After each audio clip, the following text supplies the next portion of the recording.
Hello there. Got an exciting deal for you today from one of the Andrew Robson Bridge Online duplicates on BBO. We're also playing on Real Bridge, supervised practice, morning and afternoon. Do come and join in. And there's my daily bridge casts, which I'm much enjoying filming, and thank you all for your very kind comments. So, it's a fun deal this. South could open a very large number of clubs, but it's a big hand. Could be a slam, could be a spade contract. Normal to start at the one level. Now West has probably a hand that's too strong to bid a simple one heart. Two hearts would be a weak jump for me, so this is a takeout double.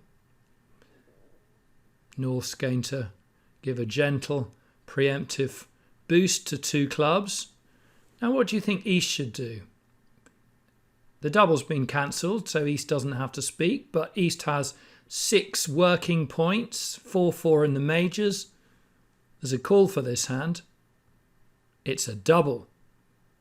Takeout, sometimes called responsive double. Doesn't promise a rose garden, just implies perhaps 4-4 in the majors, that sort of thing, wanting to compete the part score. South's going to make a part score idea a distant dream. 5 clubs. Now what do you think West should do? What a hand West has. Now, assuming East doesn't have any wasted values in clubs, East presumably has to have something in spades, because what else could East have for their value showing double? So it's a reasonable gamble to go 6 hearts, hoping to lose only one spade trick.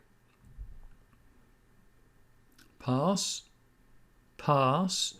Now it is quite tempting for South to go on to 7 clubs, but why should West be making? South has made a big bid of 5 clubs, forced West to guess.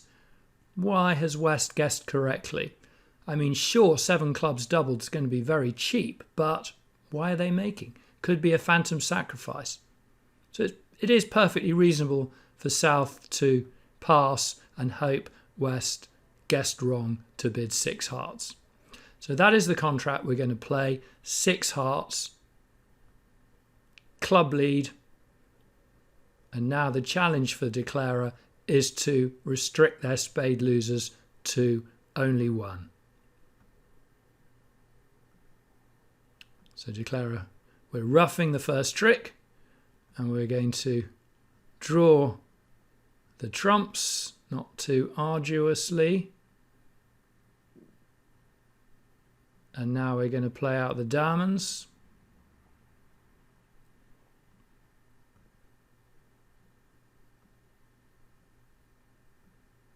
We could cross to the jack of diamonds and rough the club, because we need to eliminate the clubs, but just as easily we can cash our 10 of diamonds and we can chuck the 10 of clubs.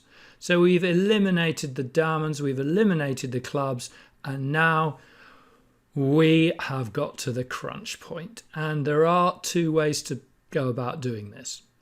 So one possibility is to play South to have both the king and the queen of spades, and to cross to the jack of hearts and lead a low spade from the East dummy hand. And if South does have the king and the queen of spades, South can go up with the queen of spades, but South will then be end played. Because if South leads a second spade, we get our jack. The other possibility is to play for a layout like the one that exists for an opponent to have honour doubleton. And presumably that opponent will be North, because South has shown singletons in both red suits. So it does appear that South probably has 7 clubs and 4 spades to go with their 1-1 in the reds. So I guess what we're deciding is, does North have a small doubleton spade, or does North have an honour doubleton spade, king 1 or queen 1?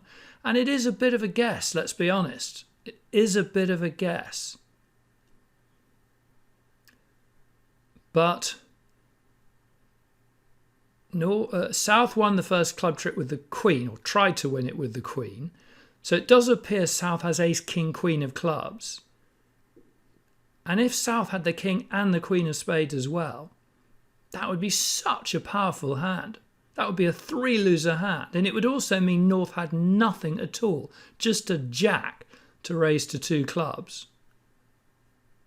Possible, but it feels more likely that North has on a doubleton spade. So that's what we're going to play for, which means that we're going to play a spade to the ace. Now maybe North should have unblocked the king of spades on that trick. If South had the queen and the jack of spades, North would have needed to unblock that king of spades. So that was probably a missed defence, although it won't matter on the actual hand because we've got the jack of spades. So now we lead a spade back to our whatever, jack. North wins the bare king. North has no more spades. North has to lead a club or a diamond for a ruff and a discard. We ruff in the dummy and we shed our losing spade from hand, and that is 6 hearts bid and made. There was no defence. North should have unblocked the king of spades, but it wouldn't have helped because we'd have led a spade towards our jack. And North couldn't kick off with a spade lead because that would also give us a second spade trick. I suppose that in a way was a reason for playing for the layout as is, as well as the other reasons we gave, because if North had the small doubleton spade, then a spade lead would have defeated the contract. I wonder if South had held king, queen 4 times of spades, whether South would have got spades into the game during the auction, rather than the actual hand, 4 to the queen 9, no particular reason for South to try and bring spades into the picture for the lead. So that was a very interesting deal. 7 clubs would have been unbelievably cheap, only 3 down, losing 1 spade trick and 1 in each red suit. So 7 clubs doubled would have been cheap against East-West's game, let alone slam. Hope you enjoyed the deal. Look forward to seeing you very soon. Bye.